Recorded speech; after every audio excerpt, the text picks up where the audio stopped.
Yung thumbnail na nakita nyo sa video na to, hindi clickbait yun. Feeling ko talaga nagsayang ako ng around 100k para sa bagong CPU. Paano ko nasabi yun? Well, kasi hindi ko naman pala kailangan ng bagong CPU. Meron akong dating CPU na binili ko around ng 2018 and yung specs nun is Intel i7 na 8th Gen and then GTX 1080 and 32 gigs na RAM, may SD and merong HDD. That time, pasok na pasok yung specs na yun. Hanggang panalo na yung specs na yun. Now, fast forward to 2022, 2023. Actually, simula akong makita yung problema ng CPU na yun, siguro late 2022, early 2023, nag-blue screen na siya. So, tinry ko siyang i-repair and binuksan ko, tinignan ko yung RAM, etc. Pero ganun pa rin, nag-blue screen pa rin. So, I said, well, maybe it's time to buy a new CPU. So, that's what I did. Noong May ng 2023, ng taon na to, binili ko yung bago kong CPU. Now, out of curiosity, habang naghihintay ako ng delivery ng bago kong CPU, binuksan ko yung luma kong CPU. Sabi ko, baka may na-miss akong tingnan. And I did. Nakalimutan kong i-check yung thermal paste ng CPU mismo. So, tinignan ko yun, and yun nga, tuyo na yung thermal paste. So, nilagyan ko siya, and then, ginamit ko ulit yung CPU. And, guess what? Hindi na siya nag-blue screen, hindi na siya nag-hang. In other words, perfectly working siya. Naglalaro ko pa rin yung mga dati kong nilalaro. Nakakapag-Dota pa rin ako. Nakapaglaro ko ng Hades. So, in other words, yeah, it's fully functional. And hindi ko kailangan ng bagong CPU. Unfortunately, yung bago kong CPU, na-deliver na. So, wala na tayo magagawa. Andyan na yan. So, just another proof na talagang hindi ko siya kailangan. May ko yung binili. Ngayon ko lang isa-set up. Last week ng September. So, anyway, no choice tayo. Nandiyan na yan. So, i-set up na lang natin. So, samahan niyo ako sa pag-set up. Alright, let's go!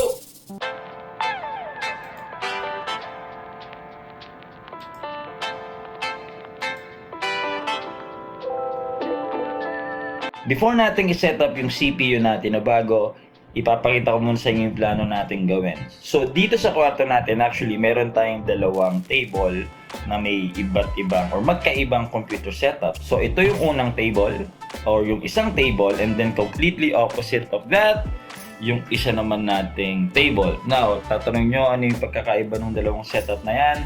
Itong setup na to, this is my Windows setup, and andito yung gaming setup natin. May dalawa tayong monitors, and yung CPU natin nandito sa ilalim niya. And then, ang gamit nating lamesa dito is yung standing desk. Now, sa kabilang side naman is just this 4K na USB-C monitor, and ito yung Mac na setup natin. Nakakabit dyan yung MacBook Pro natin dito sa monitor na to. Yung lamesa nito is hindi standing desk, so static lang yan dyan. Now, ang plano natin, ililipat natin yung gaming setup natin from here papunta dito sa kabila. So, ang ililipat lang naman natin is yung monitor. Yung dalawang monitors na to, ililipat natin dito sa kabila, and then yung monitor na yon, ililipat natin sa kabila.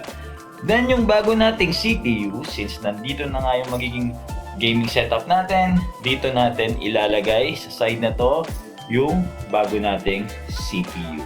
So yan yung gagawin natin. Medyo madugo, marami tayong gagawin. So simulan na natin.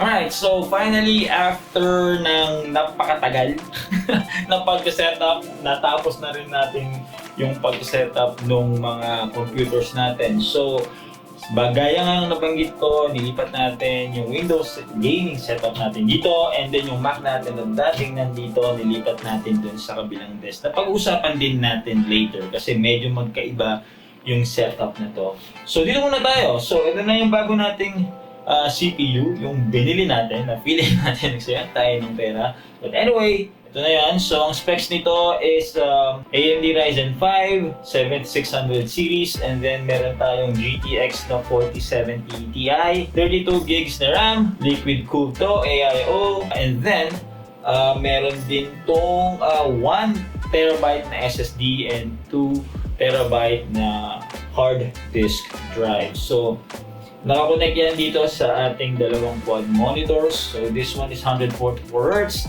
This one is just 95 Hz. So as makikita nyo may orientation, this is landscape, this is portrait. Then we have our wireless mouse and keyboard. So nag-wireless tayo para medyo parang mas malinis tingnan dito sa desk natin. Walang masyadong maraming wires. Then meron tayong Stream Deck para sa mga macro keys, and also kapag nag-i-stream din tayo, ginagamit natin yung Stream Deck natin, and also kapag nag-record din tayo ng mga YouTube videos. Now, as you can see, and nabanggit ko na rin naman yung streaming, yung setup natin, may mga lights tayo dito, meron tayo dito sa side na to, and meron din actually sa side ito, kaya kung papasin nyo, mas maliwanag yan, maliwanag nga kaya natin kasi may isa pa tayong ilaw dito na siguro hindi nila nakikita ngayon. Para ngayon kapag nag-record tayo ng video or kapag nag-stream. Then meron din tayo dito mic, no? Just in case, our Shure MV7, and that's our camera na ginagamit natin sa ating mga videos and stream. That's our Sony ZV-1, nakakonect sa PC natin yan via capture card na yung Camlink 4K. So that's our setup here. So nilagay natin dito to kasi hindi na kaya ng kabilang table kapag doon ko man nilagay yung desk, yung CPU na to. And ang dahilan din kung ba't ko ito nilipat dito is hindi kasya to dun sa pinaglalagyan ng CPU dun sa kabilang desk. Kailangan ipatong ko siya dito sa taas. And itong lamesa na to is mas kayang mag-handle ng mas mabigat na load. Now, wala naman akong ibang binili dito bukod dito sa CPU na to. Ito lang yung pinaggastusan natin ng bago. The rest, dati na yung nandyan. Kahit itong Google Home Mini natin dito. Ang isa siguro nating dinagdag dito, sa setup na to, actually papakita ko, hindi nyo makita ngayon dyan, is ito. So, bumili tayo nito, parang clamp. Yan. IKEA lang naman yan, na nakalagay dito sa gilid. Naka-clamp yan sa table para lang meron tayong dagdag na lalagyan dito sa desk natin para hindi mag-clutter sa desk. So, ito pala yung ilaw na sinasabi ko no, yung kabilang side. So, yan. Yan yung setup natin for this desk. And lipat naman tayo dun sa ating kabilang desk na pinag-setupan natin ng Mac. Alright, so dito naman tayo sa desk na to. So, ito yung desk natin for our Mac setup.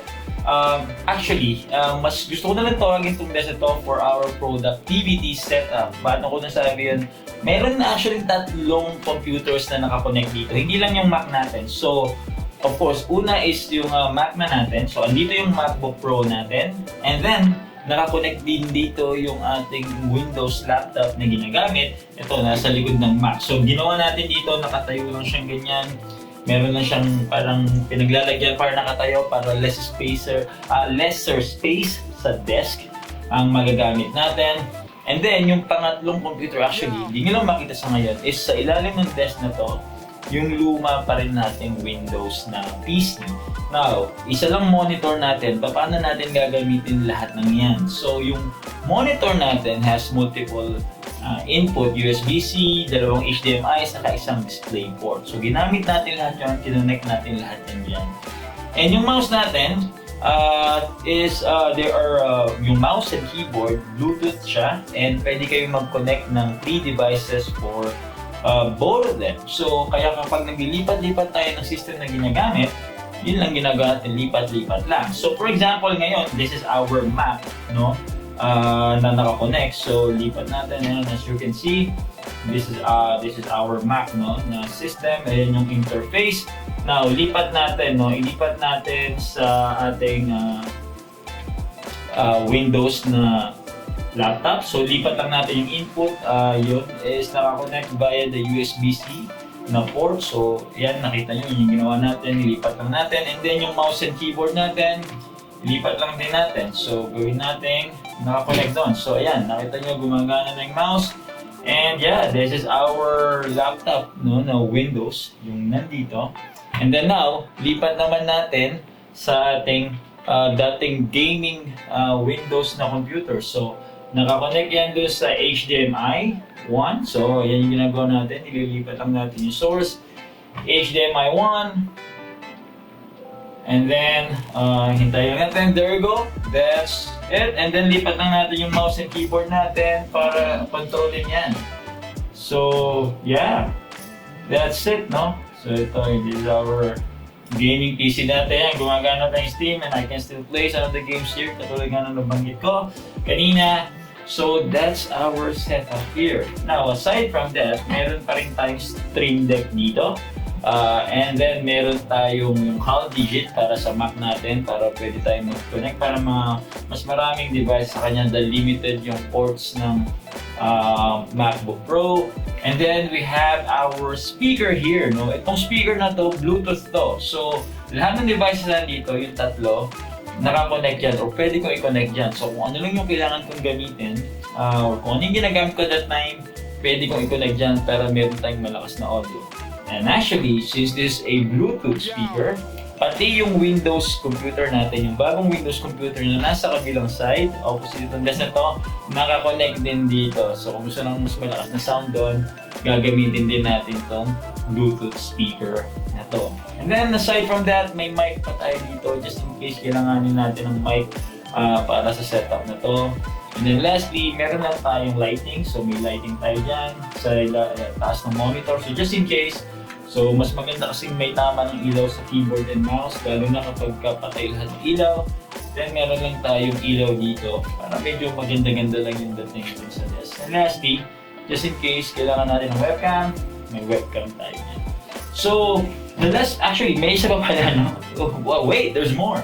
Lastly, hindi ko nabanggit pa, yeah, this is a standing desk. So as you can see, kung kailangan natin mag-work, feel natin mag-work tayo ng nakatayo, mas gusto natin, we can also do that. And by the way, ito yung dati kong PC. And nakikita nyo na, nandito siya mismo kasama ng standing desk. So ibalik lang natin yan. And then, yeah, there we go. So ibalik lang natin ito sa Mac natin na input. There we go. That's our Mac input. And then lagyan natin to sa ating setup na pang Mac. Right, so that's it. That's our setup for this side or for this desk. Alright, so that's our desk setup. Itong dalawang desk na nandito. Although this video actually is supposed to be focusing dun sa kung bakit feeling natin nagsayang tayo ng pera sa pagbili nun. I do hope nag-enjoy din kayo sa pag-share natin ng ating desk setup and yung change na brought about by that system kaya naging ganito bigla yung desk setup natin. So, just in case you want more details, please let me know in the comment section below. More details ito sa desk setup natin. And if you want also, pwede rin tayong gumawa ng sariling video ng desk setup for each of these desks. Alright, okay, maraming salamat sa inyong panonood. That's it, we'll finish this video. I'll see you in the next one. Peace out!